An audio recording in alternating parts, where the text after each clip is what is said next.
तो मान के चलिए आप लोग एक आम का पेड़ लगाते हैं और एक सब्जी का पौधा लगाते हैं। आम का पेड़ लगाते हैं तो उसमें फल देने में थोड़ा सा लेट लगता है, लेकिन प्रॉफिट बढ़िया तरीक़ों से होता है यार। सब्जी लगाते हैं तो ख़राब हो जाता है बीच में, और कोई कीड़ा पड़ जाता है, इसमें थोड़ा सा रिस्क होता है। तो चलिए आज हम लोग बात करने वाले हैं लॉन्ग टर्म में इन्वेस्टमेंट और शॉर्ट टर्म में इन्वेस्टमेंट में सबसे ज़्यादा प्रॉफिट कौन देता है। तो हमारा है लॉन्ग टर्म में इन्वेस्टमेंट जो है सो आम का पेड़ है, और जो शॉर्ट टर्म में इन्वेस्टमेंट है वो कोई सब्जी का पौधा है।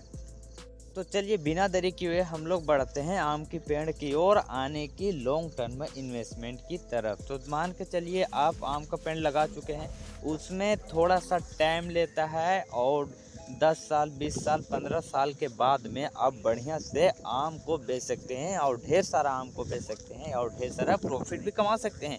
लेकिन जस्ट इसके अपोजिट साइड जो सब्जी होता है वो शॉर्ट टर्म के लिए होता है। मान के चलिए आप सब्जी बो दिए हैं तो 10 दिन 15 दिन 25 से 30 दिन में आपका प्रॉफिट हो जाता है। सब्जी को काट के आप सेल कर सकते हैं।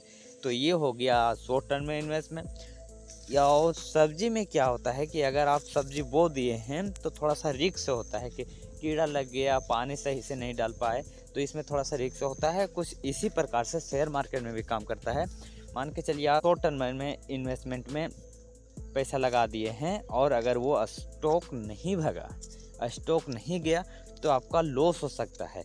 और वही लॉन्ग टर्म में इन्वेस्टमेंट, इसमें प्रॉफिट दे के जाएगा, लेके जाने वाला में से नहीं है, ये देकर ही जाएगा। आप 10 साल 15 साल 20 साल तक वेट करते हैं तो आपका लॉस ये 100% नहीं होगा।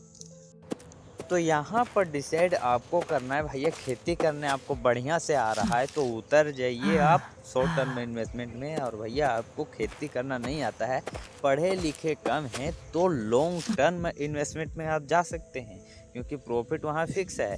और यहाँ पर कितना हूँ आप सीख के आते हैं, फिर भी कभी ना कभी आपका लॉस होगा ही। हमेशा प्रॉफिट में नहीं रहिएगा, ये मेरा गारंटी है।